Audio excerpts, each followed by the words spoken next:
أعوذ بالله من الشيطان الرجيم بسم الله الرحمن الرحيم الحمد لله رب العالمين نحمده ونستعين ونستغفره ونعوذ بالله من شرور أنفسنا ومن سيئات أعمالنا من يهده الله فلا مضل له ومن يضلل فلا هادي له أشهد أن لا إله إلا الله وحده لا شريك له وأشهد أن محمدا عبده ورسوله اللهم علمنا ما ينفعنا وانفعنا بما علمتنا وزدنا علما اللهم أتي أنفسنا تقواها وزكها أنت خير من زكاها أنت وليها ومولاها Rabbi yassir wa la tu'assir, Rabbi tammi bil khair, amma ba'du. InsyaAllah kita sambung tadabbur surah An-Nahl ayat 63. Sebelum tu kita tengok pengajaran ayat yang lepas.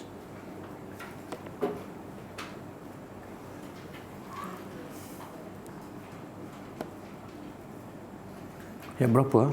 Nombor 1. 60. Ayat 60. A'udzubillahi minasyaitonir rajim.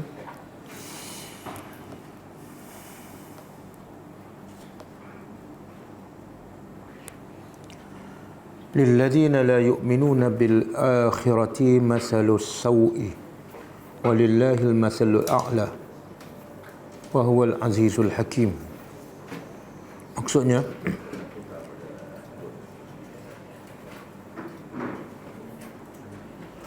bagi orang-orang yang tidak beriman dengan akhirat, sifat-sifat yang buruk. Dan bagi Allah, sifat-sifat yang sempurna. Dan dia maha perkasa lagi maha bijaksana. Pengajarannya pertama,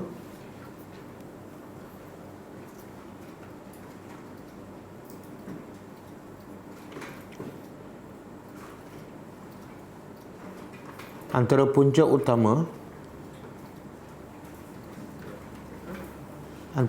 utama segala keburukan dan maksiat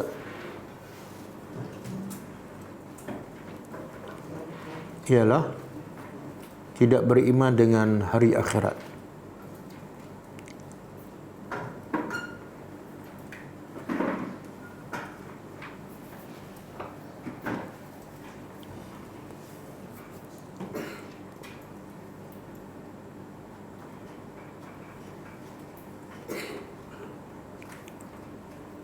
Kerana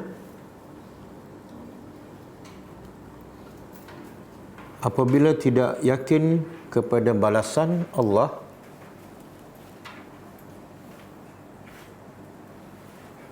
dan adanya hari kebangkitan selepas kematian, maka manusia akan melakukan apa sahaja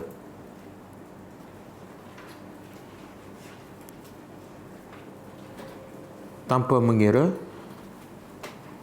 dosa atau pahala.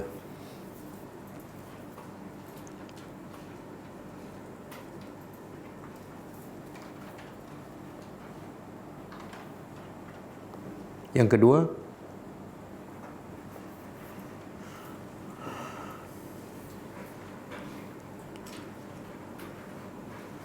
pendorong utama untuk manusia beriman kepada Allah dan melakukan amal soleh ialah keyakinan kepada hari akhirat, bahawa setiap amalan yang dilakukan, sama ada baik ataupun buruk, sama ada besar ataupun kecil, semuanya akan dihisab dan dibalas oleh Allah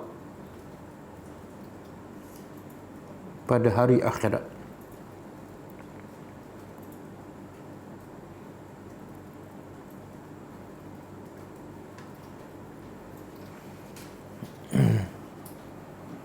Yang ketiga,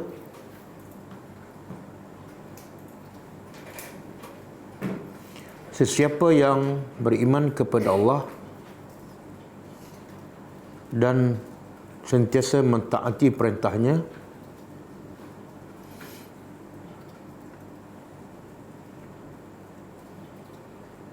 maka pasti ia akan melahirkan manusia yang berakhlak mulia dan terpuji. Kerana semua yang diperintah oleh Allah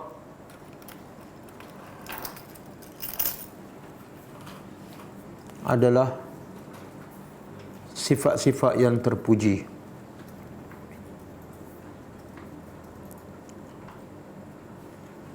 Ayat 61, walau ya'akhizullahu an-nasa bizulmihim ma taraka 'alaiha min dabbah walakin yu'akhiruhum ila ajalin musamma fa idza jaa ajaluhum la yasta'khiruna sa'atan wa la yastaqdimun. Maksudnya, dan jikalau Allah menghukum manusia disebabkan kezaliman mereka, pasti Allah tidak akan meninggalkan di atas muka bumi ini satu makhluk pun yang bergerak. Akan tetapi dia melewatkan mereka sehingga tempoh yang telah ditetapkan. Maka apabila telah datang ajal mereka, tidak akan dilewatkan walaupun sesaat dan tidak akan dipercepatkan. Pengajarannya, pertama, rahmat Allah yang besar kepada hamba-Nya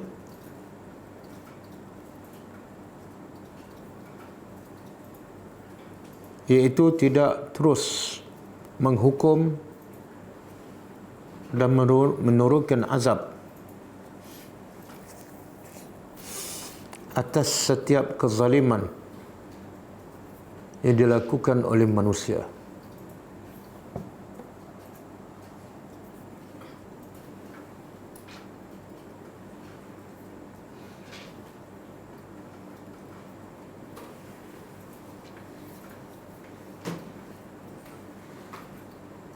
Yang kedua,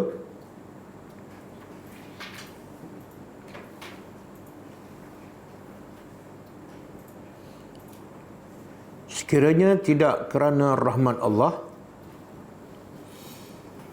yang mengatasi kemurkaannya, pasti tidak ada seorang pun yang kekal di atas muka bumi disebabkan kezaliman mereka.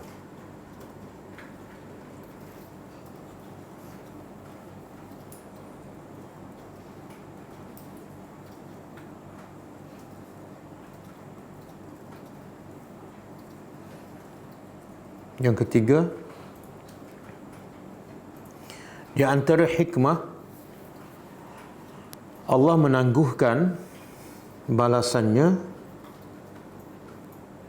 kepada mereka yang zalim di dunia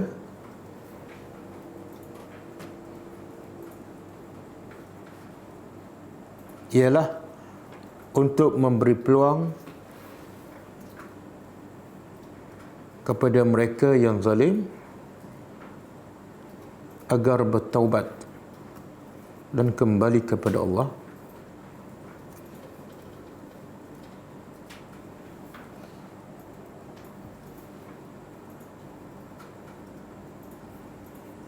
Atau agar anak-anak mereka dan cucu mereka beriman kepada Allah.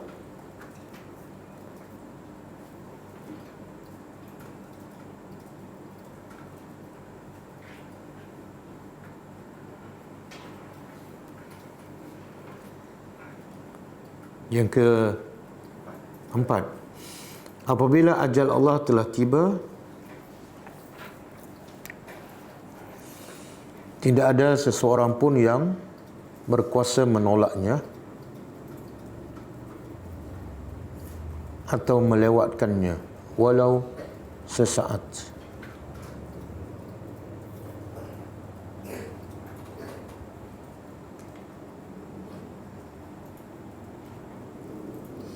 Ayat 62, wa yaj'aluna lillahi ma yakrahuna wa tasifu alsinatuhumul kadzib anna lahumul husna la jarama anna lahumun nar wa annahum mufratun. Maksudnya, dan mereka menjadikan bagi Allah apa yang mereka benci, dan lidah-lidah mereka menukilkan perkataan dusta bahawa bagi mereka adalah kebaikan atau syurga. Benarlah, sesungguhnya bagi mereka adalah neraka, dan sesungguhnya mereka akan dilupakan atau diabaikan. Pengajarannya,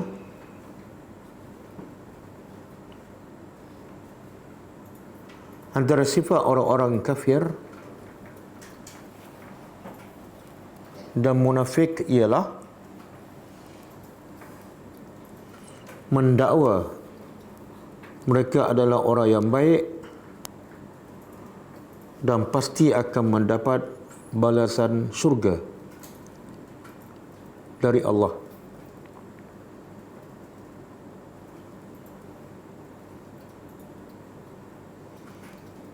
Sedangkan mereka adalah ahli neraka.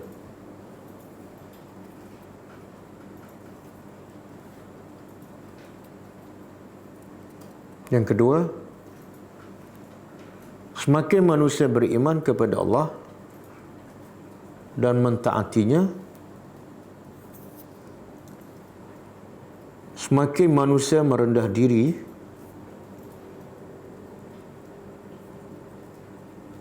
serta takut dan risau bahawa mereka tidak akan selamat daripada neraka Allah.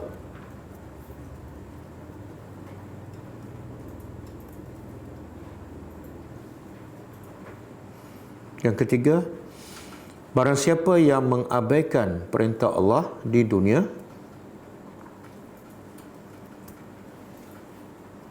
maka Allah akan mengabai dan melupakannya di dalam neraka di akhirat.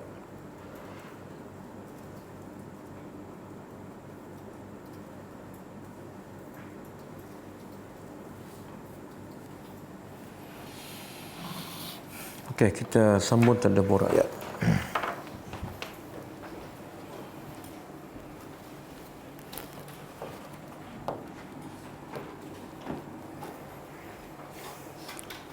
Okey, ayat 63 kaitan dengan ayat lepas. Kalau ayat yang lepas, Allah menceritakan tentang bagaimana sikap orang-orang musyrikin Mekah apabila disampaikan dakwah oleh Nabi sallallahu alaihi wasallam kepada mereka.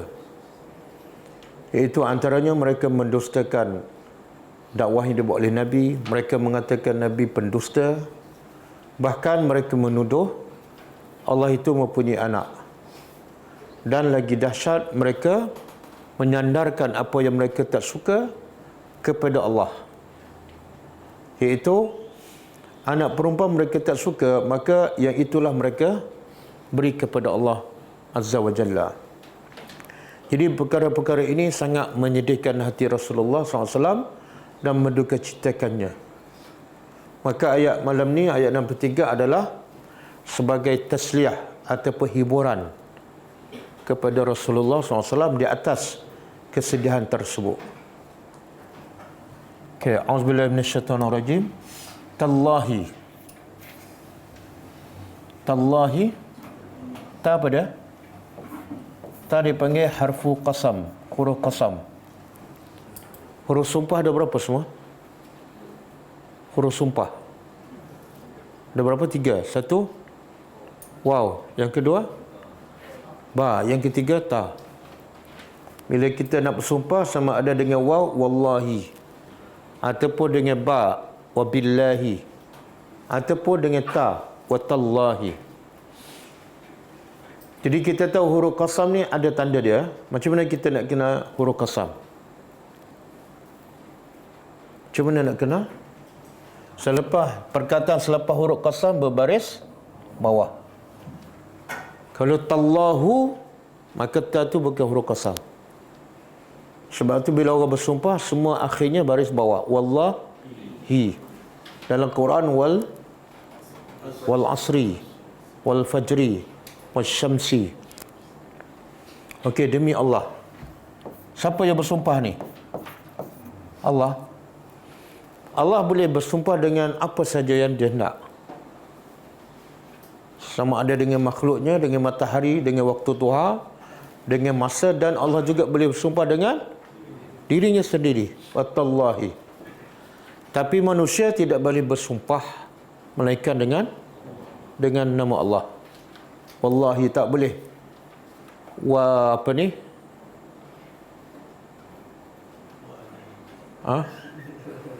Wa zauji, demi suamiku. Wajib bersumpah dengan nama Allah sahaja. Okey, demi Allah, watallahi, laqad, pasti, sesungguhnya, arsalna, kami telah mengutuskan, ila umamin, kepada umamin. Perkataan apa ni? Jamak. Kalau satu ummatun,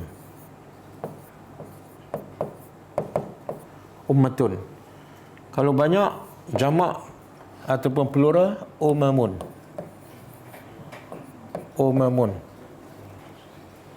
Kalau satu 3 huruf, kalau jamak pun 3 huruf. Semua bertukar huruf. Siapa yang belajar bahasa Arab?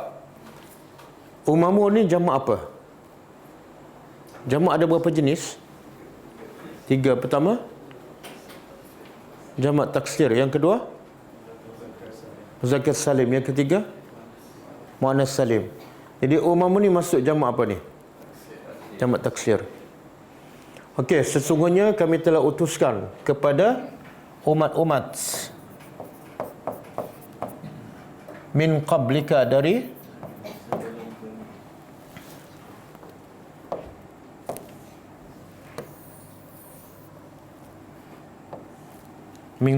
dari sebelum kamu.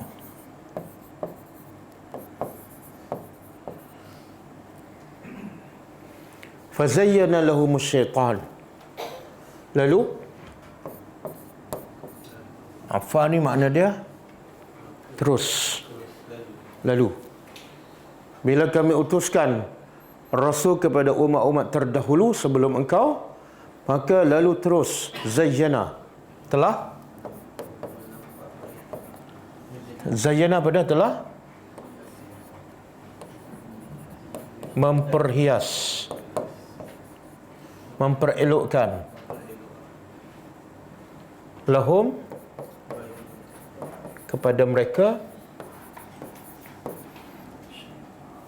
oleh syaitan. Apa yang syaitan hiaskan? A'maluhum, amalan-amalan mereka.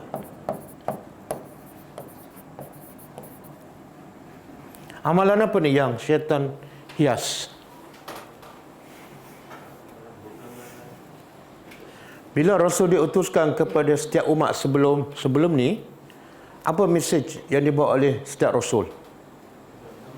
Agar manusia mentauhidkan Allah, menyembah Allah dan meninggalkan syirik. Jadi bila Rasul menyampaikan mesej tauhid kepada umat dia, yang ketika itu umat Rasul itu sedang menyembah berhala, sedang mensyirikkan Allah, maka terus datang syaitan menghiaskan kepada umat tersebut bahawa amalan mereka adalah betul. Amalan mereka adalah tak salah pun. Yang salah ialah dakwah yang dibawa oleh para nabi. Jadi bila menghiaskan amalan, makna amalan tu salah. Tapi syaitan hiaskan nampak macam betul. Di sini Allah nak beritahu syaitan ni cukup pandai.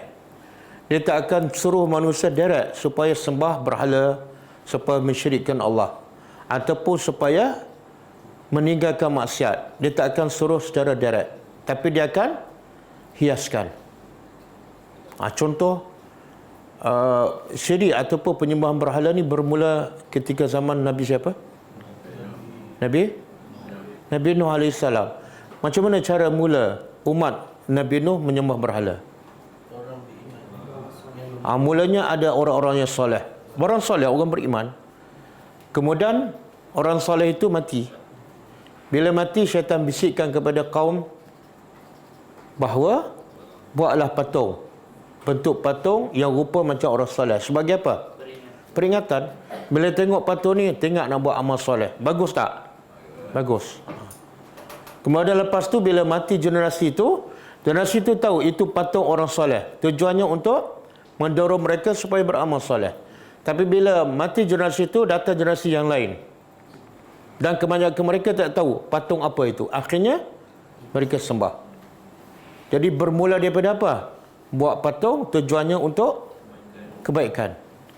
Itu maksud. Syaitan menghiaskan amalan mereka nampak yang tak betul jadi betul. Yang betul nampak salah. Yang betul nampak salah kenapa? Syaitan kata yang para Nabi bawa tu salah. Kenapa salah? Sebab menyalahi amalan masyarakat yang sekian lama. Jadi bagi mereka, bila amalan itu dilakukan oleh nenek moyang mereka sekian lama dan tidak ada yang menegur, maka pastilah betul. Kalau salah, pasti ada orang sedar dan menegurnya. Jadi cara syaitan nak masuk, nak rosakkan amalan manusia dengan cara menghiaskan. Nanti saya akan sebut pintu-pintu yang syaitan akan masuk. Sama ada melalui kekufuran, kesyirikan, melalui bid'ah, melalui amalan fardu, melalui amalan sunat. Semua syaitan akan masuk. Saya akan sebut nanti insyaAllah. Okey. Maka akhirnya fahuwa walijuhum. Maka dia ni siapa? Syaitan. Bila syaitan hiaskan amalan kufur syirik kepada umat Nabi tersebut sehingga mereka nampak betul dan umat tersebut ikut, maka ketika itu siapa jadi ketua? Syaitan. Jadi syaitan ketika itu menjadi walijuhum, pemimpin mereka. Di mana ni?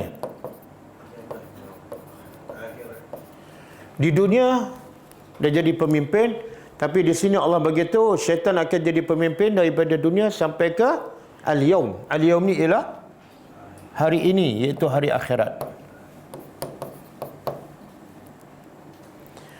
Okey, syaitan bukan ada kuasa, tapi dia boleh menipu, menggoda manusia agar manusia syirik dan kufur kepada Allah. Itu masyarakat dunia. Tapi di akhirat besok, syaitan ada kuasa tak? Boleh tak dia jadi pemimpin dan menguasai manusia di akhirat besok? Tak ada. Tapi di sini Allah kata syaitan menjadi pemimpin mereka pada hari itu. Hari itu maksud di akhirat. Apa maksud?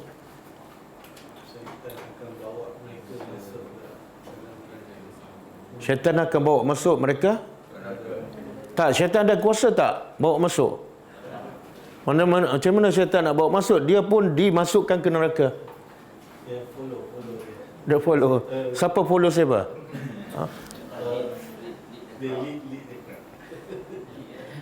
Lead dia.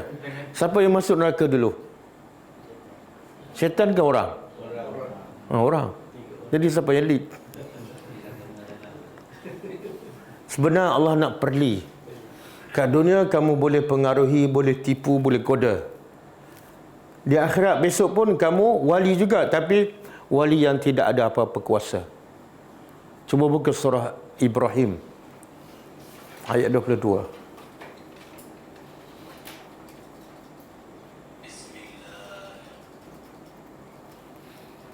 Surah Ibrahim ayat 22.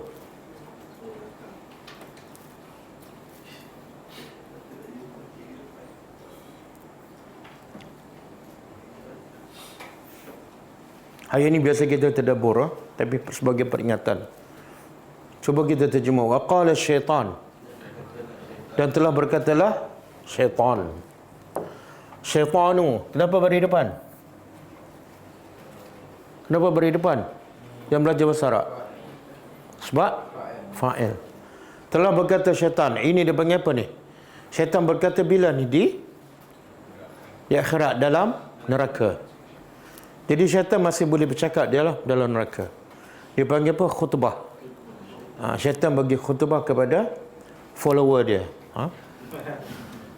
Lamma tatkala qudiya al-amru, telah diputuskan keputusan, iaitu ahli syurga masuk syurga, ahli neraka semua masuk neraka. Syaitan pun berkhutbah. Innallah, sesungguhnya Allah wa'adakum, telah menjanjikan kamu wa'adul haq, janji yang benar. Masa tu dia cerita yang sebenar. Yang Allah janji itu adalah benar. Wa wa'adtukum, dan aku juga janji pada kamu masa kat dunia. Fa akhlaftukum, tapi aku sendiri pun tak percaya, tak yakin. Kemudian kata syaitan, wa ma kana li, dan tidak ada bagiku alaikum, ke atas kamu, min sultan. Aku tidak ada sultan ke atas kamu, iaitu kuasa. Bahkan Allah sebut inna kaida syaitani dha'ifa. Tipu daya syaitan sebenarnya dhaif, lemah. Tipu daya syaitan lemah. Tapi kenapa ramai tertipu dengan tipu daya syaitan yang lemah? Sepatut bila tipu daya syaitan lemah, tak ada siapa yang tertipu lah. Sebab tipu daya dia lemah, kan? Tapi kenapa ramai, bahkan majoriti manusia tertipu dengan tipu daya syaitan yang lemah? Kenapa?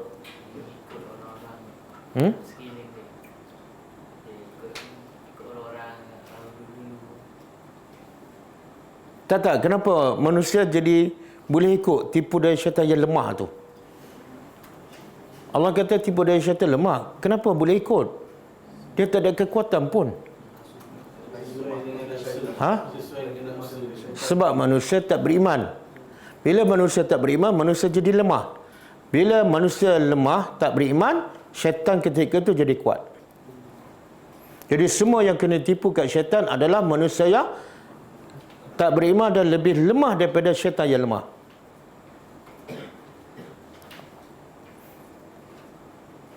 Tadi saya nak solat Isya, orang dah qomat. Ada dua orang. Seorang berdiri tengok telefon. Dah qomat ni, tengok telefon. Habis qomat pun tengok telefon. Seorang lagi duduk dalam surau. Dalam surau, orang dah qomat, dah habis qomat, dia tengok telefon. Orang angkat takbir, dia tengok telefon. Duduk dalam surau ni, bukan duduk kat rumah. Dia kena tipu kat siapa tu? Syaitan. Dah pergi surau, dah duduk dalam surau pun, masih kena tipu. Kan? Tak berebut nak pergi saf pertama yang kelebihannya sangat besar, tak berebut nak dapat takbiratul ihram yang kelebihannya sangat besar. Sebab apa? Walaupun duduk dalam surau dah, sebab jahil ataupun iman lemah. Jadi syaitan berkata, aku tidak ada sultan, kuasa ke atas kamu, illa malaikan an da'autukum, malaikan aku berdakwah pada kamu. Syaitan pun berdakwah. Syaitan berdakwah berapa lama? Masa syaitan berdakwah. Syaitan berdakwah setiap hari kan? Cuma dia ada tak waktu tertentu syaitan berdakwah? Bukan daripada pukul 8 sampai pukul 5. Lepas pukul 5 pun dia tak tutup office dia. Tapi kita bila bekerja pukul 5 berhenti kan? Patutlah kena tipu. Kita selalu tutup office. Syaitan tak pernah tutup office 24 jam. Melainkan aku seru kamu, fastajabtum li, lalu kamu menyahut tipu dayaku. Fala talumuni, maka jangan kamu kutuk aku. Jangan kutuk aku, jangan salahkan aku, jangan cela aku. Walumu anfusakum. Sebaliknya, kutuk diri kamu sendiri, cela diri kamu sendiri. Sebab aku tak ada kuasa, kamu yang buat pilihan. Kemudian, ma'ana bimusrikhikum. Aku tak boleh selamatkan kamu. Sebab apa? Aku pun terbakar. Ada tak orang terbakar boleh selamat orang terbakar? Orang lemas boleh selamat orang lemas? Tak boleh. Ini maksud Allah kata, syaitan akan jadi wali mereka pada hari kiamat. Itu adalah sebagai sindiran. Pemimpin yang tidak ada kuasa dan tak boleh membantu apa-apa. Sebab apa? Diri dia sendiri pun tak selamat. Ma'ana bimusrikhikum. Aku tidak boleh selamatkan kamu. Wa ma antum. Dan kamu pun tak boleh bimusrikhiyya. Selamatkan aku. Bahkan syaitan dengan pengikut dia ni akan masuk neraka dan kekal selama-lamanya. Dan Allah begitu dalam ayat tadi apa dia?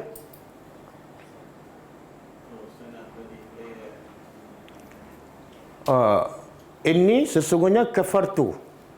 Ini lagi menyakitkan. Syaitan kata apa? Aku kufur bima asyraktumuni, dengan apa yang kamu mensyirikkan aku masa kat dunia. Dulu kamu mensyirikkan Allah, kamu sembah aku, kamu semua berhala. Sebenarnya aku tak setuju. Aku berlepas diri. Apa tujuan syaitan cakap ni? Apa tujuan? Nak mengoyakkan lagi mental follower dia. Kemudian Allah kata apa? Innaz zalimina, sesungguhnya orang yang zalim, bagi mereka azabun alim, azab yang pedih. Apa maksud azab yang pedih? Cuba balik pada ayat tadi. Ani walahum, dan bagi mereka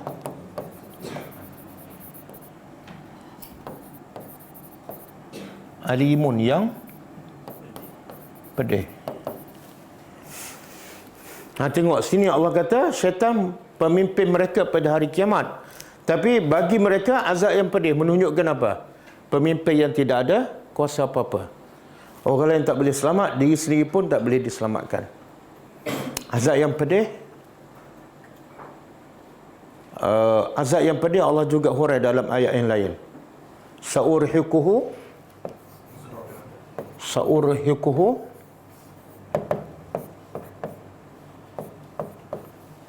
sa'uda.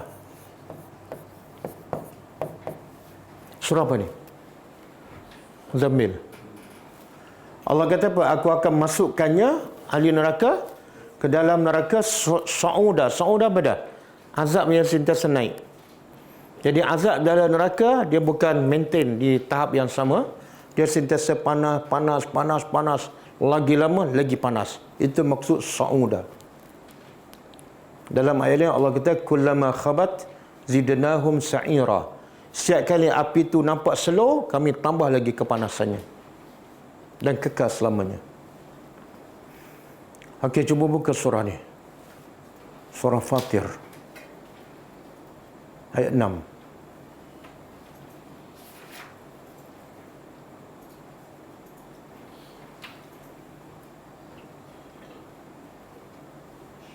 Apa tujuan syaitan ni? Tujuan syaitan menghasut, menipu, menggoda manusia. Apa matlamat akhirnya? Allah sebut dalam surah Fatih ayat 6, inna syaitana, sesungguhnya syaitan lakum, bagi kamu adalah aduun, musuh. Syaitan ni Allah kata bagi kamu dia musuh, bukan sahabat, bukan qarin. Maka fattakhizuhu aduwa, maka jadilah dia betul-betul musuh. Iaitu lawan betul-betul, mujahadah betul-betul, sebab dia musuh. Jangan jadikan dia sebagai sahabat ataupun qarin. Kemudian Allah beritahu matlamat syaitan, innama yad'u, sesungguhnya hanyalah syaitan itu yad'u, mengajak hizbahu. Hizbahu ni parti. Syaitan sentiasa 24 jam mengajak golongannya, followernya, liyakunu, supaya akhirnya mereka menjadi min ashabis sa'ir, penghuni. Inilah target. Target terakhir syaitan ialah supaya mereka menjadi member neraka. Bukan aku saja masuk, tapi kita masuk sama-sama. Cuba buka surah Al-Hijr.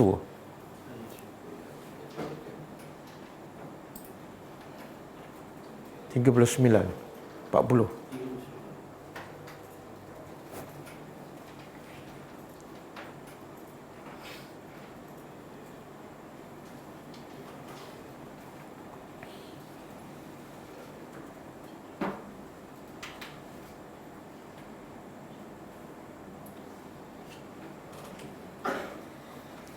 Okey.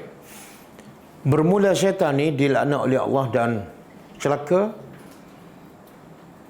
ialah bila Allah perintah malaikat, termasuklah iblis, supaya sujud kepada Adam.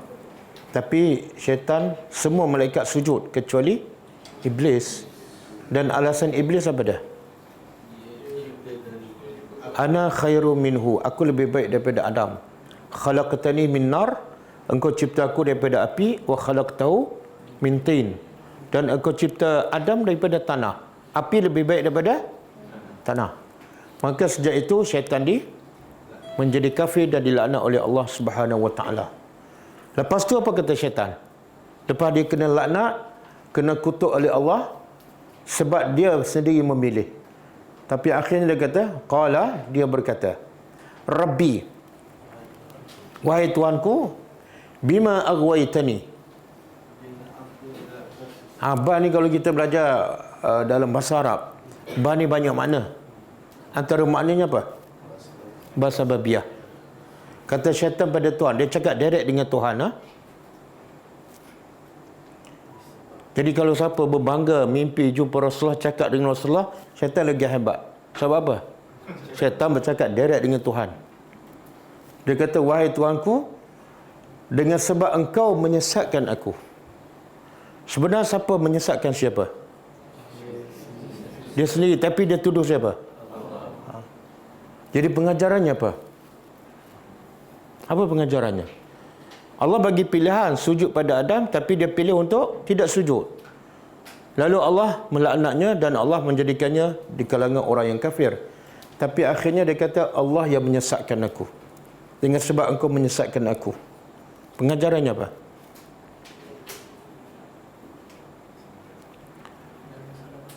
Bila kita buat salah dan kita suka menyalahkan orang, itu adalah daripada panduan syaitan. Siapa yang buat salah dan suka menyalahkan orang, itu adalah daripada syaitan. Orang beriman bila berlaku apa-apa masalah, yang pertama disalahkan diri sendiri. Dengan sebab engkau telah menyesatkan aku, la uzayyinanna, syaitan bersumpah. Sebab engkau telah sesatkan aku, pasti aku akan uzayyin. Apa dia uzayyin? Aku akan hiaskan. Dia tak kata aku akan sesatkan. Syaitan cukup faham. Dia panggil apa ni? Al-fiqhu. Apa makna al-fiqhu? Fiqh ni kefahaman. Kalau kita kata fiqhu dakwah, kefahaman tentang dakwah. Yang ni fiqhu apa ni? Fiqhu asy-syaitani. Kefahaman syaitan. Apa yang syaitan faham ni? Iaitu untuk menyesatkan manusia secara terus tak boleh. Maka dia kata apa? La uzayyinanna. Dia tak kata pada Tuhan aku akan menyesatkan. Tak. Dia kata pasti aku akan menghiaskan bagi manusia itu fil ardi, di muka bumi. Dan barulah step kedua, wala ughwiyannahum. Satu step pertama, yang kedua kemudian baru akan sesatkan. Jadi syaitan sesatkan dengan cara menghiaskan. Berapa ramai ni syaitan nak sesatkan? Dia tak kata aku akan sesatkan setakat kemampuan aku. Tak. Ataupun dia kata aku sesatkan bila aku ada masa. Tak ada. Aku akan sesatkan ajma'in. Semua sekali. Berapa bilion manusia. Syaitan ni tenaga dia luar biasa. Sebab itulah syaitan ni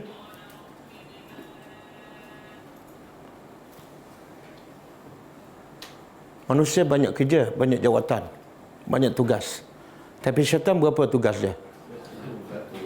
Satu. Ada tak syaitan terlibat dengan pilihan jadi menteri ke Perdana Menteri? Ada? Atau menjadi engineer ke, kerja Petronas ke? Ada? Tak ada. Kerja syaitan satu je, iaitu aduun, musuh kepada manusia. Dan sebab tu dia kata, aku nak sesatkan semua sekali. Illa, kecuali ada kecuali.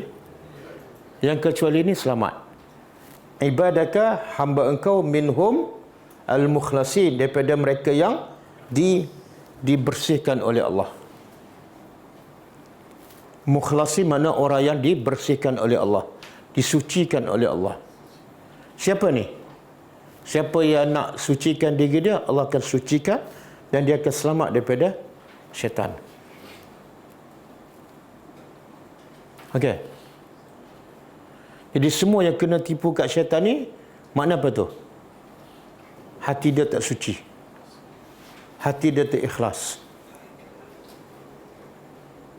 Cuba buka surah.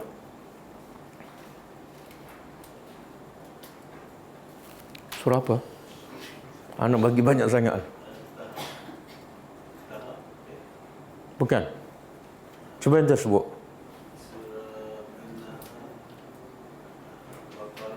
Cuba buka An-Nahlu 98 lah. 89.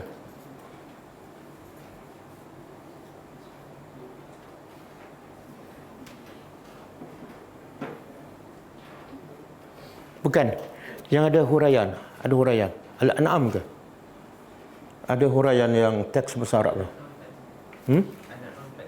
43. An'am 43.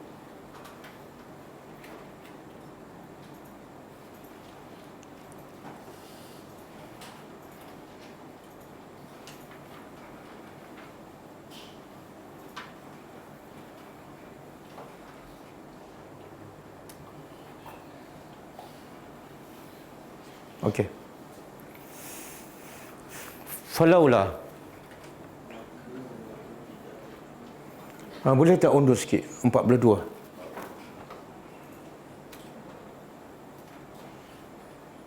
Okay, Allah kata walaqad arsalna, sesungguhnya pasti kami telah utuskan kepada umat-umat yang sebelum engkau, fa akhaznahu, lalu kami timpakan mereka bil ba'sa. Ba'sa apa dia?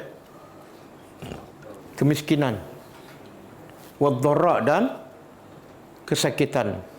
Ba'sa ni dari segi harta, dharra dari segi fizikal. Jadi Allah kata kami utuskan para rasul kepada umat sebelum engkau, dan bila mereka kufur, mereka tak ikut rasul, kami timpa kepada mereka kesakitan, kemiskinan. Apa tujuan? La'allahum yatadarra'un, supaya mereka tunduk dan kembali kepada Allah. Itu hikmahnya. Jadi al-ba'sa dan dharra musibah, tapi tujuannya yatadarra'un, mereka berdoa dan kembali kepada Allah. Okey, yang bawah. Falaula, maka kenapa tidak? Izja'ahum, ketika datang pada mereka ba'suna. Apa tadi? Ba'suna, kesusahan. Maka kenapa tidak? Ketika datang pada mereka kesusahan, kesakitan, kenapa tidak mereka tadarra'u, iaitu berdoa dan kembali kepada Allah? Kenapa tidak? Walakin, akan tetapi, ini sebab dia, qasat qulubuhum, hati mereka keras. Allah dah bagi peringatan, dah bagi musibah supaya mereka kembali, tapi mereka tetap tak sedar. Bila hilang musibah, mereka kembali kepada kufur. Puncanya apa? Hati mereka keras. Bila hati mereka keras, Allah cakap apa? وَزَيَّنَ لَهُمُ الشَّيْطَانِ, syaitan menghiaskan bagi mereka مَا كَانُوا يَعْمَلُونَ, apa yang mereka buat yang salah, yang batil, yang sesat, sembah berhala dan sebagainya. Syaitan kata, okey, yang tu semua betul. yang Nabi bawa tu salah. Okey, cuba tengok tafsiran. Ada. Tafsiran kepada ayat 43.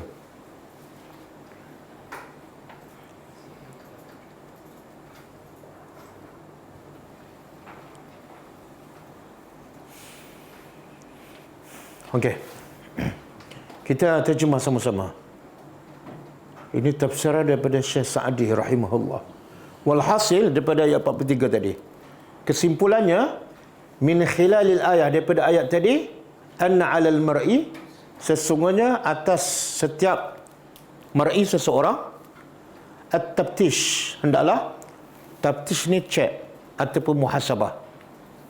Daripada ayat tadi setiap orang kena tabtish, kena cek, kena muhasabah an qalbihi tentang hatinya bainal waqti wal akhar setiap waktu.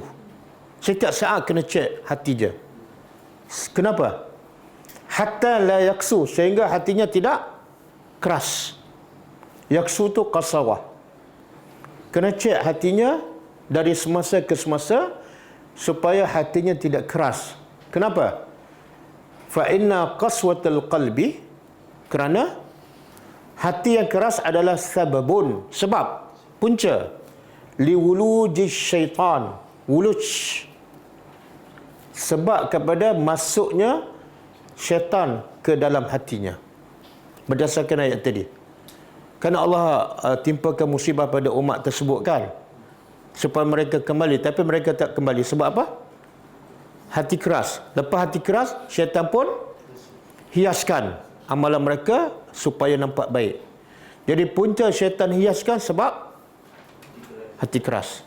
Sebab tu kata ahli tafsir ni, setiap orang kena sentiasa perhati-hatinya. Bila hati keras, penyebab utama syaitan boleh masuk dalam hatinya. Wa kullama dan wa kullama setiap kali kanal qalbu, setiap kali hati itu layinan. Apa makna layin? Layin. Kalau belajar tajwid ada mak lin. Mak lembut kan? Mak lembut. Jadi setiap kali hati seseorang itu layin, lembut, muta'assiran dan mudah terkesan bil mawa'iz dengan peringatan, dengan tazkirah. Kalau hati seseorang itu bersih dan mudah terkesan dengan peringatan tazkirah, raja'an, dia cepat kembali kepada kebenaran. Walaupun kadang-kadang dia larau, dia buat maksiat, tapi kalau hati dia lembut, bersih, bila dia beri peringatan, terus kembali. Kana amna. Hati yang lembut itu lebih paling sukar untuk dimasuki oleh waswas syaitan. Hati yang bersih, hati yang ikhlas paling sukar untuk ditipu dan diwaswas oleh syaitan. Kan syaitan bersumpah depan Allah tadi kan, dia akan tipu semua kecuali orang yang hatinya disucikan oleh Allah. Wa kullama sebaliknya kana qasian, wa kullama setiap kali hati seseorang itu qasian, keras, jalmadan dan keras membatu kasakhri seperti batu. Macam mana hati keras macam batu? Apa tanda dia hati keras macam batu?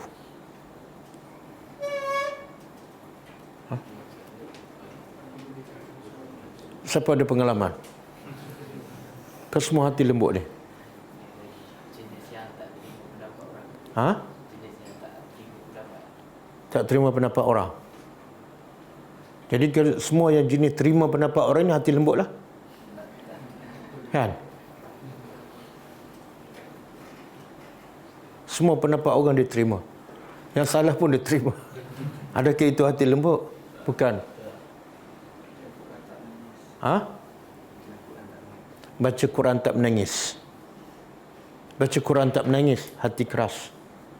Orang macam Nabi bila dengar Al-Quran daripada seorang sahabat Abdullah bin Mas'ud, dia menangis. Walaupun Nabi tak ada dosa, tapi bila dengar tersentuh menangis. Kita banyak dosa kan? Banyak dosa, amalan pula sikit, tapi dengar Quran setiap hari Pernah menangis? Pernah menangis? Dalam sebulan berapa kali menangis bila baca ataupun dengar Al-Quran? Okey, dalam setahun berapa kali? Bila baca Quran ataupun dengar Quran tak menangis, itu tanda hati keras. Lepas tu saya pernah sebut ada cerita seorang pemuda yang memang banyak buat maksiat. Bila dia solat, imam baca ayat yang menyentuh hatilah. Jadi orang sebelah dia menangis. Tapi dia tak menangis. Lalu dia cuba menangis, memaksa diri supaya menangis. Tak boleh menangis juga.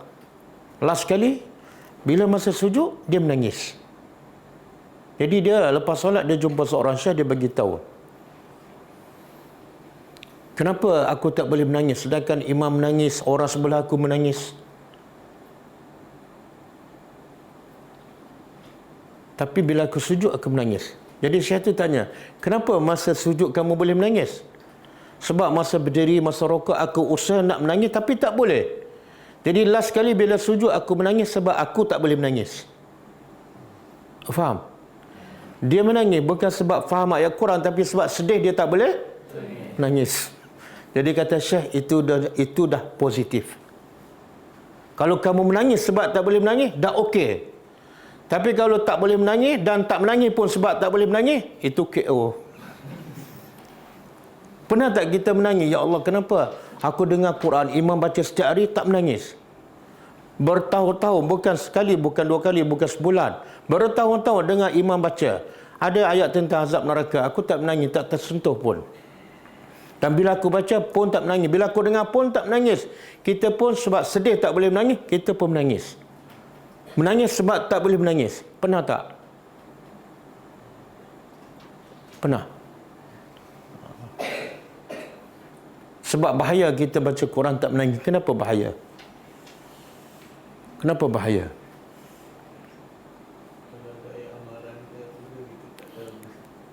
Sebab ada ayat cerita pasal neraka. Pasal azab neraka, pasal makanan, minuman dalam neraka, pakaian dalam neraka. Dan kita tak ada jaminan pun masuk syurga selamat daripada neraka. Tiba-tiba kita baca ayat tentang tu, kita tak rasa apa-apa. Menunjukkan kita dalam bahaya. Sebab tu kata Syekh Sa'di, kena sentiasa cek hati kita dari semasa ke semasa. Bila kita hati keras, punca syaitan masuk. Dan ketika itu, dia kata apa? Kana amna. Setiap kali kana qasyan, hati itu keras seperti batu, kana ashal lidukhul syaitan. Bila hati keras macam batu, ia paling mudah untuk syaitan masuk dalam hati seseorang. Solat lambat, kan? Tak sempat nak zikir pagi, tak sempat nak solat sunat rawatib, tak sempat nak solat duha, tak sempat nak solat witir. Semua tu sebab apa? Hatinya keras dan memudahkan untuk syaitan menipunya. Wahaza, dan ini katanya ma asyara ilahi aidan al-hadis an-nabawi. Sama dengan maksud hadis Nabi SAW yang kita biasa dengar. Kata Nabi SAW, ala, ingatlah, wa inna fil jasad, sesungguhnya dalam jasad manusia mudghah, ada seketul daging. Iza saluhat, bila seketul daging itu salih, baik, salahal jasadu kullu, semua anggota badannya akan jadi baik. Tangan, mulut, kaki, mata. Wa iza fasadat, bila seketul daging itu rusak, fasadal jasadu kullu, semua anggota badan dia rusak. Kalau hati rusak, baca Quran pun tak akan mengalir air mata. Illa ala wahya qalb, itulah qalbu, hati. Inna hadza ta'bir ayat yang dibawa oleh Nabi ini dalam hadis ini ablagh, paling tepat berkaitan dengan tajuk yang kita sedang bincang, iaitu fa inna salahal qalbi, sesungguhnya baiknya hati menentukan baiknya anggota badan. Dan sesungguhnya rusaknya hati penyebab kepada rusaknya anggota badan. Yang mulut suka maki hamun, suka celupar, puncanya hati rusak. Wabihi, dan dengan ini Tattadih jelaslah khutah syaitan, perancangan syaitan dalam menghiaskan amalan. Okey. Jadi berhati-hati dan sentiasa muhasabah diri. Bila kita tak rasa terkesan dengan peringatan, itu tanda hati kita keras. Dan bila hati keras, punca utama syaitan mudah masuk. Okey.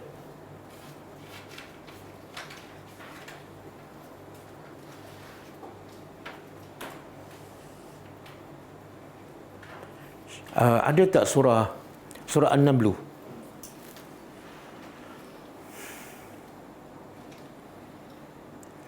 Pernah dengar tak burung dalam Al-Quran, kisah burung yang berdakwah? Pernah dengar? Tak pernah? Okey. Surah An-Naml ayat 24. Wajadtuha. Ini tahu tak kisah apa ni? Kisah burung Hudhud. Pada zaman Nabi apa? Nabi Sulaiman. Kan semua kebanyakan makhluk ketika itu Allah tundukkan menjadi tentera Nabi Sulaiman. Angin, burung, haiwan. Jadi dalam satu masa rombongan tentera Nabi Sulaiman termasalah burung. Tiba-tiba burung tu tak ada. Jadi Nabi Sulaiman kata, mana burung ni? Keluar tanpa izin. Rupa-rupa burung tu pergi ke mana? Pergi ke di mana tu? Sabak. Dekat yang mana? Nabi Sulaiman di Palestin. Jadi dia terbang pergi tengok Raja Balqis di Sabak, dekat Yaman. Apa dia buat? Kata burung, wajadtuha. Ini burung yang bercakap, aku mendapatinya. Nya ni balik pada Balqis. Wa qaumaha, dan kaumnya yasjuduna lisyamsi. Mereka sujud sembah matahari min dunillah, selain daripada Allah. Tengok apa kata burung. Wa zayyana lahumus syaitan, dan syaitan telah menghiaskan mereka ni, termasuklah Balqis dengan kaum dia. Syaitan telah hiaskan amalan mereka, iaitu sujud kepada matahari, nampak macam betul. Matahari besar, hebat, boleh keluarkan cahaya terang satu dunia, ni memang Tuhan. Fasaddahum, lalu syaitan menghalang mereka anis sabil, daripada jalan yang benar, iaitu sembah Allah. Fahum la yahtadun, maka mereka tak dapat petunjuk. Siapa yang cakap ni? Burung. Apa pengajaran daripada ayat ni? Cuba keluarkan pengajaran. Kuat sikit. Kuat sikit. Allah cerita ni mesti ada pengajaran kan? Apa dia? Binatang pun binatang pun tahu sembah matahari adalah salah. Binatang pun tahu sebab apa hal ni sembah matahari ni? Dan binatang pun tahu punca mereka sembah matahari sebab apa? Syaitan menghiaskan. Mana kalau kita tak sedar amalan kita dihias oleh syaitan, kita lebih teruk daripada burung Hudhud. Satu. Yang kedua, burung ni jadi pendakwah. Lepas dia dapat maklumat, dia lapor, dia report kepada siapa? Nabi Sulaiman. Dan sebab laporan buruk inilah Nabi Sulaiman berdakwah pada Balqis, dan akhirnya Balqis beriman. Puncanya burung. Mana burung, binatang peka kepada maksiat, kepada kekufuran. Kalau kita tengok maksiat, kita tak peka, tak rasa apa-apa, kita lebih teruk daripada burung. Jadi siapa yang bela burung tu, tengoklah pada burung tu. Dan ingatlah kisah burung Hudhud, kisah burung Nabi Sulaiman.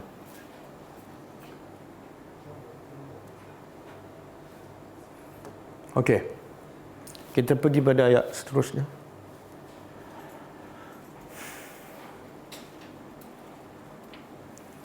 Wa ma anzalna. Okey, ayat tadi, ayat yang 63, asalnya Allah nak hiburkan Nabi. Di mana hiburannya? Di mana hiburan ni makna bila baca ayat tu, bila Nabi dengar, Nabi terhibur, Nabi seronok. Soalnya di mana hiburan tu?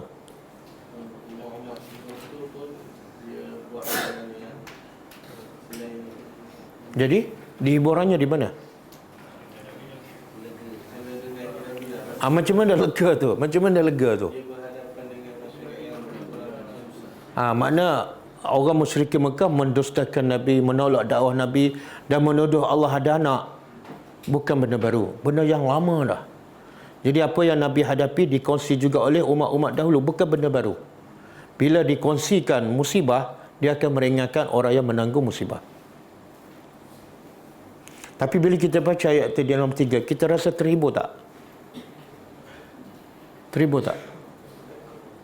Sufyan, terhibur ke? Tak rasa apa-apa? Tadi dah faham kan Ustaz? Letih syarah tak faham ke? Lepas Ustaz hurai dah faham kan? Okey, terhibur tak? Menarik. Menarik dengan terhibur dua benda yang berbeza. Okey. Kemudian Allah kata wa ma anzalna, dan tidaklah anzalna kami turunkan alaika ke atas engkau Alkitab, kitab iaitu Al-Quran. Tidak kami turunkan Al-Quran ke atas engkau illa, melainkan litubayyina, melainkan supaya ataupun untuk engkau tabayyun, jelaskan lahum, kepada mereka. Mereka ni siapa? Orang musyrikin. Jadi Allah kata kami turunkan pada engkau Quran, tidak lain tidak bukan untuk apa? Engkau jelaskan kepada orang musyrikin. Dan bila Nabi sampai pada orang musyrikin, ayat Al-Quran jelas tak kepada mereka? Jelas. Sebab apa? Sebab Nabi dah jelaskan. Jadi orang musyrikin berhak tak untuk memahami ayat Al-Quran? Berhak. Jadi orang Islam berhak tak untuk faham ayat Al-Quran? Walaupun orang awam? Lagi berhak. Sebab asalnya Allah kata kami turun Al-Quran untuk engkau terangkan pada siapa? Orang kafir. Kalau orang kafir pun kena faham Al-Quran, maka orang Islam lagi kena faham. Jadi tak timbul isu soal orang mengatakan Quran ini tak sesuai untuk semua orang, sesuai untuk orang tertentu je, salah. Sebab tugas Nabi menjelaskan kepada semua, termasuk orang musyrikin Mekah. Menjelaskan apa ni? Allazi, yang ikhtalafu, mereka berselisih, fihi, padanya. Apa yang orang musyrikin berselisih? Apa yang orang musyrikin berselisih? Tentang apa yang mereka sembah. Sebab tu bila Nabi datang bawa wahyu, ada yang terima, ada yang tolak. Mereka berselisih. Dan juga kalau sebelum tu ada tak umat, sebelum umat Nabi Muhammad, ada tak umat yang berselisih tentang Nabi Isa? Ada. Ada sebahagian menerima Nabi Isa sebagai Nabi. Ada sebahagian mengatakan ia anak Tuhan. Yang ini pun sama. Ada sebahagian orang musyrikin mengatakan malaikat adalah anak perempuan Allah. Ada yang tak. Jadi tugas kamu jelaskan apa yang sebenar yang mereka berselisih. Kemudian wahudan, kitab itu akhirnya menjadi petunjuk. Dan setelah Quran dijadikan sebagai panduan, di situ manusia akan mendapat rahmat. Rahmat ni kasih sayang Allah. Tapi bukan semua orang akan dapat petunjuk Quran dan rahmat Allah. Tak semua. dia khusus untuk kaum yu'minun, yang ini fi'il mudhari'. Fi'il mudhari' menunjukkan apa? Kaum yang sentiasa, bukan bermusim, beriman. Allah tak sebut di sini beriman dengan apa, tapi kita boleh faham manusia hanya wajib beriman kepada Allah dan apa yang diperintah oleh Allah, sebab Allah yang pencipta. Okey. Semalam kita belajar. Semalam ke? Hari Ahad. Hari Isnin pagi. Antara tipu daya syaitan. Kalau ayat ni Allah kata, Quran kami turunkan supaya engkau jelaskan kepada orang ramai, termasuk orang musyrikin Mekah. Jelaskan. Tapi ramai sekarang, ini bukan orang non-Muslim, orang Islam sendiri. Ramai yang tak jelas pasal Al-Quran. Mereka baca, mereka faham, mereka khatam, tapi tak jelas. Adakah salah Nabi tidak jelaskan? Tidak. Habis salah siapa? Orang kafir, jelas. Dan mereka tolak. Orang Islam, ramai baca Quran tak jelas. Salah siapa? Diri? Dan termasuk juga tipu daya syaitan. Antara perancangan utama syaitan ialah supaya manusia tidak faham Al-Quran. Sebab tu Allah kata bila nak baca Quran kena minta berlindung daripada syaitan. Kita dah belajar pagi semalam kan. Antara perancangan utama syaitan supaya bila kita baca Quran, kalau nak baca juga jangan fokus pada makna. Bila fokus pada makna, kita mulakan dapat hudan dan rahmat. Bila dah ada petunjuk, bila kita dah terikat dengan Allah, syaitan cukup susah untuk menyesatkan kita. Dan ketika itu hati kita lembut. Syaitan tak boleh masuk. Okey. Boleh ke? Saya nak sebut sikit tentang tipu daya syaitan.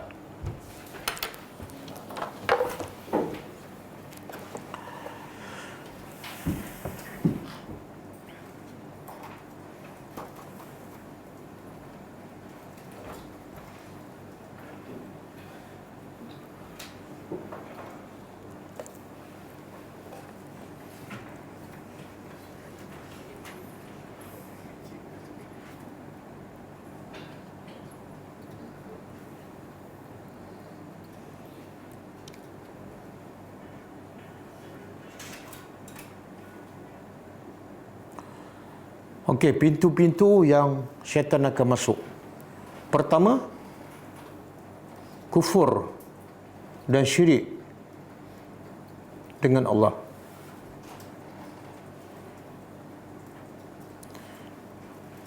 Ini pintu yang pertama, iaitu syaitan pastikan manusia akan kufur dan syirik kepada Allah. Sama ada secara langsung ataupun tak.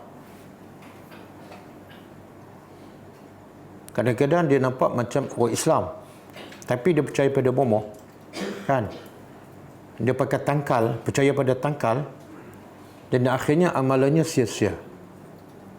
Cara nak mengatasi tipu daya syaitan yang membawa kepada kufur ialah ilmu dan mentauhidkan Allah. Ilmu dan mentauhidkan Allah. Itu pintu yang pertama. Pintu yang kedua, bid'ah. Syaitan akan hasut manusia supaya buat benda bid'ah. Dan syaitan akan hiaskan benda bid'ah itu adalah betul dan baik.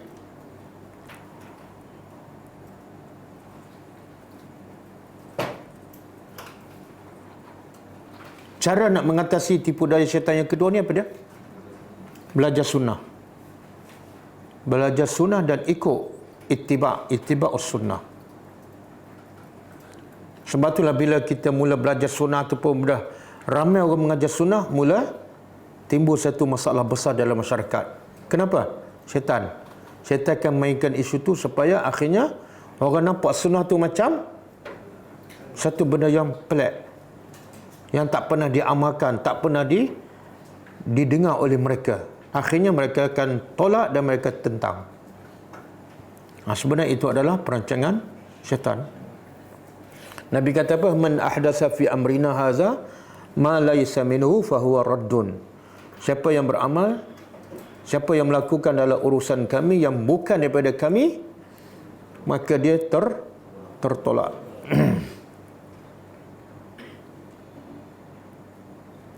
Pintu yang ketiga iaitu dosa besar.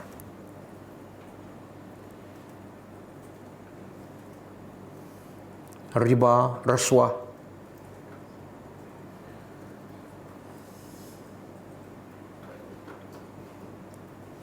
Dan caranya syaitan akan hiaskan. Dia kata apa? Dunia sekarang tak boleh elak dah. Semua mana-mana pun riba. Boleh terima tak? Dulu mungkin, tapi sekarang kita ada pilihan. Ataupun syaitan hiaskan, dia kata riba ni, saya ambil riba, saya bukan zalim pada sesiapa. Ini untuk menjalankan tanggungjawab saya sebagai seorang ketua keluarga. Nak bagi makan.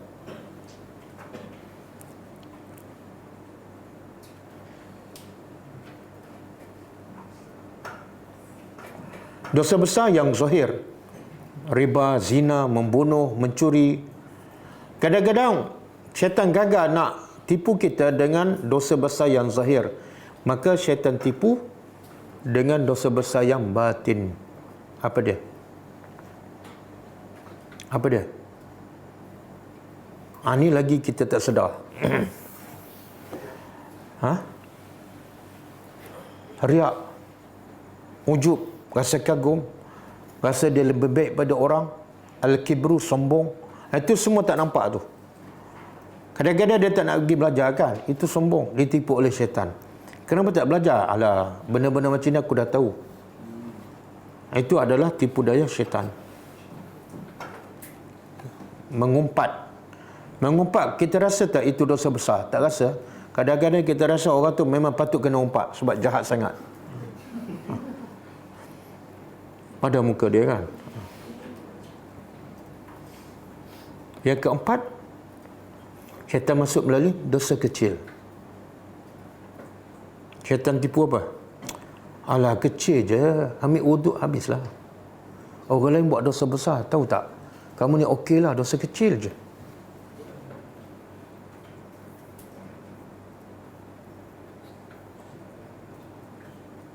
Punca orang buat dosa kecil ni apa dia? Punca ramai orang buat dosa kecil. Bukan orang lah, kita kan. Kita biasa buat dosa kecil. Kau semua tak? Dosa besar pun tak, dosa kecil pun tak. Apa dia? Apa dia? Kuat sikit. Oh, kita rasa itu bukan dosa kecil. Dia punca buat dosa kecil, pertama jahil. Kita tak tahu dosa kecil. Kadang-kadang membazir kan? Membazir masa. Apa pula? Kadang-kadang hobi. Hobi apa? Kumpul stamp. Kumpul sterika antik yang lama kan? Lepas tu siram pokok bunga plastik.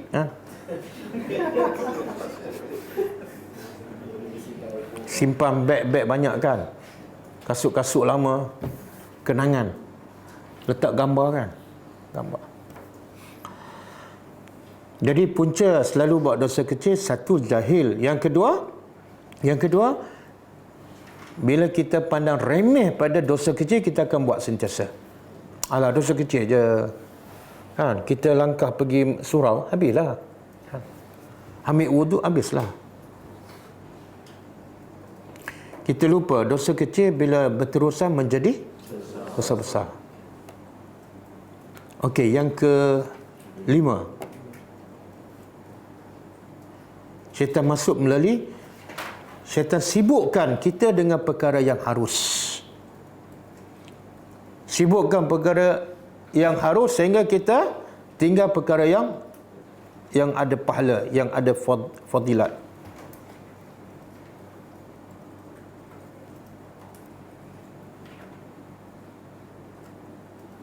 Contohlah, memancing. Harus tak? Ke haram? Harus kan? Tapi kadang-kadang dengan sebab kita buat benda yang harus seperti memancing, kita tak sempat nak salat duha, tak sempat nak salat witir, tak sempat nak salat sunat 12 rakaat. Sebab apa? Solat tengah laut. Siap-siap buat fardu je. Betul kan? Dan kita tak akan rasa bersalah sebab dia harus. Kadang-kadang kita main sukan kan? Sampai dekat maghrib. Apa dia? Main golf kan? Golf. Bukan haram pun. Kan? Bukan membunuh, bukan mengumpat, main golf. Tapi tengok-tengok 4 jam. 4 jam tu kalau baca Quran agak-agak berapa puluh ribu pahala dapat. Satu huruf 10 pahala kan? Kalau 4 jam, tak payahlah 4 jam. 2 jam je kita ambil daripada masa main golf, baca Quran. Berapa puluh ribu, berapa ratus ribu pahala. Dan menjadi jutawan akhirat. Kan, tengok kita disibukkan benda yang harus. Syaitan kata, alah, bukan haram. Ya haram tu kamu duk mengumpat orang kan, kamu okey je, mulut diam je.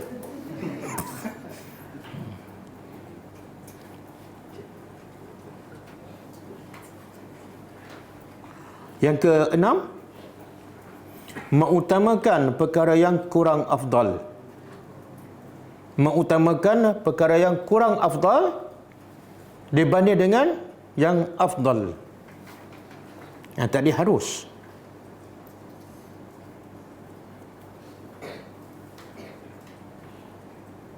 Contoh.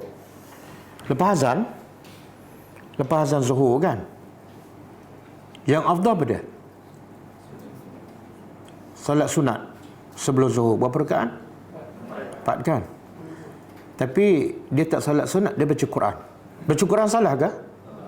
Tak salah. Dapat pahala tak? Tapi ketika itu, yang terbaik, yang afdal apa dah? Tengok syaitan tipu. Masa lain dia tak baca. Masa yang amalan afdal ialah salat sunat, masa tu dia baca Quran. Memang ada. Ataupun lepas solat zuhur, lepas azan zuhur, dia solat 2 rakaat aja. Yang afdalnya 4, memang ramai. Lepas tu dia buka Quran, dia baca Quran. Baca Quran tak salah.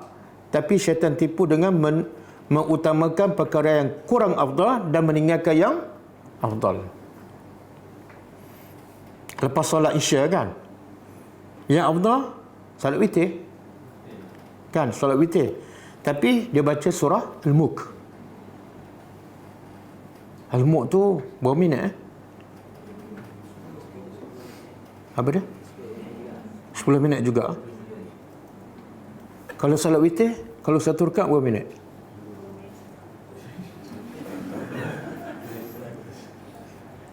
Oh, ni tak pernah biasa solat satu rakaat, mesti 3 ataupun 5. Katalah ada solat satu je.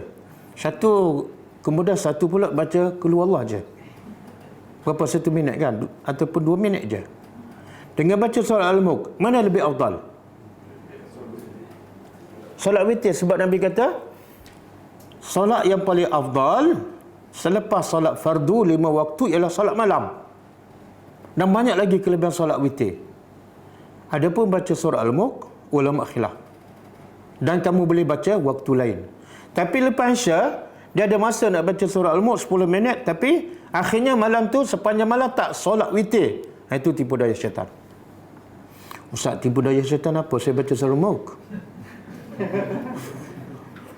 Tengok dia lupa bahawa strategi syaitan ni sangat. Kalau kamu tak boleh buat yang, kalau kamu nak buat yang wajib juga, aku pastikan kamu tak buat yang sunat. Kalau kamu nak buat yang sunat juga, aku pastikan kamu tinggal yang afdal. Itu pun strategi dia.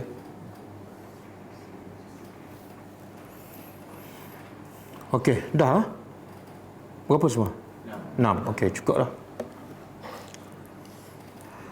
Dan saya nak sebut juga, itu pintu-pintu yang syaitan masuk untuk menipu manusia. Sekarang, strategi syaitan. Saya nak sebut secara ringkas. Syaitan sedar dengar ni.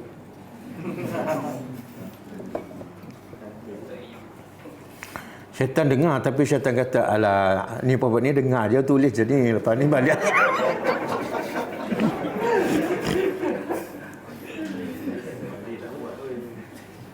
Aku dah tahu dah.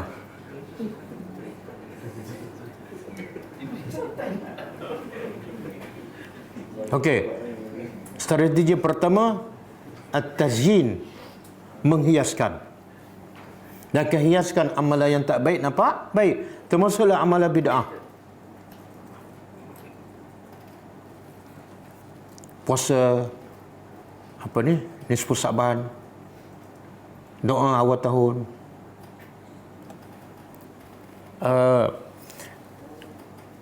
Orang doa awal tahun, benda ni dah lepaskan. Orang nak marah, marahlah. Dah lepas. Orang doa awal tahun bila? Ha? Lepas masuk lepas solat maghrib kan? Lepas solat maghrib. Oh tahu memang dah buat ni. Masa lepas solat maghrib. Tapi Nabi kata, doa yang terbaik yang tak akan ditolak bila?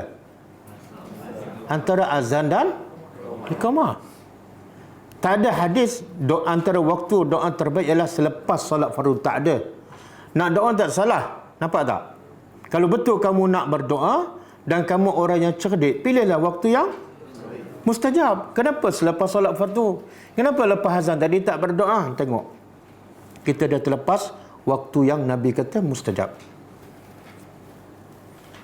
Okey, dia hiaskan. Kalau orang suka apa? Suka baca Quran. Syaitan akan hiaskan sampai tak sempat pergi masjid. Sebab apa? Dia kata, aku baca Quran, aku sedang murajaah. Tengok-tengok terlepas solat fardu berjemaah. Tengok-tengok terlepas solat sunat qabliyah.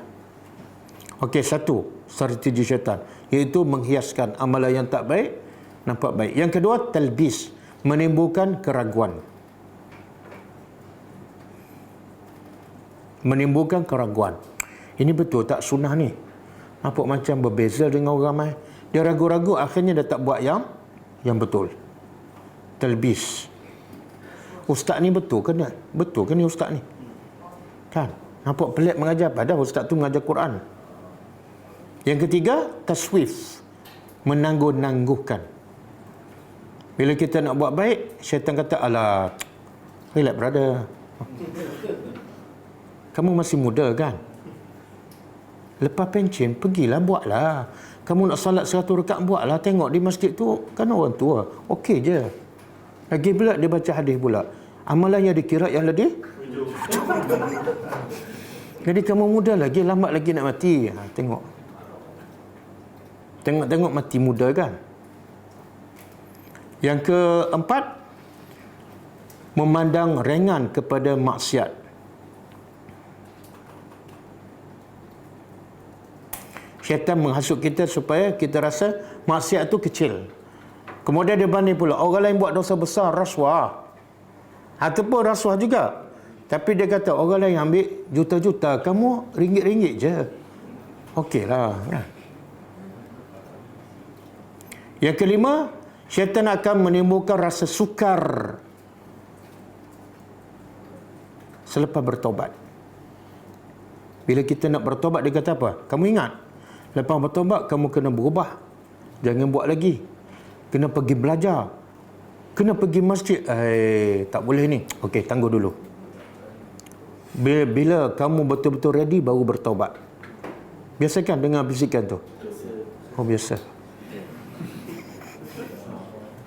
Yang keenam, strategi syaitan ialah menimbulkan rasa putus asa. Aku tak ada harapan dah. Dosaku 50 tahun.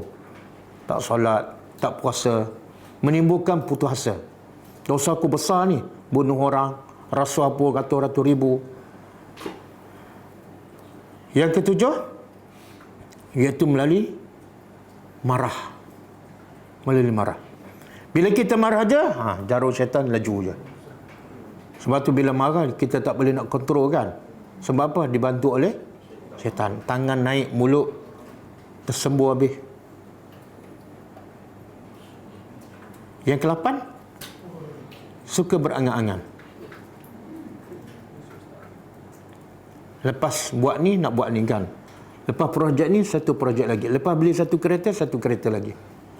Lepas beli rumah ni, aku nak beli rumah. Lepas rumah teras, nak beli rumah. Akhirnya kita dihantui oleh angan-angan. Kita habiskan masa untuk kerja dan mencapai cita-cita. Tak sempat nak beribadat.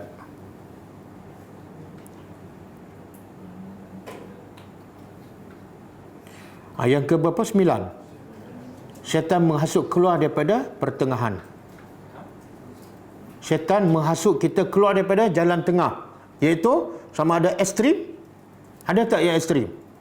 Bila dia dah sunnah, dia melampau, menghukum orang semua tak betul. Bila dia bid'ah pun juga ekstrim, menghukum orang yang nak bawa sunnah sesat. Itu adalah tipu daya syaitan.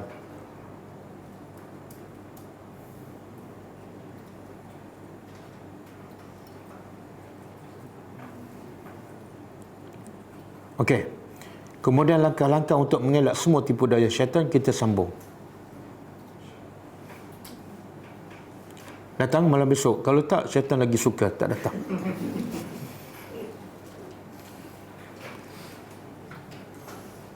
Okey, cukup insya-Allah. Kita sambung malam besok. Kita tutup dengan membaca tasbih kafarah. Subhanakallahumma wa bihamdika asyhadu an la ilaha illa anta astaghfiruka wa atubu ilaik. Assalamualaikum warahmatullahi wabarakatuh. كتاب الله ترق جنانه وتنل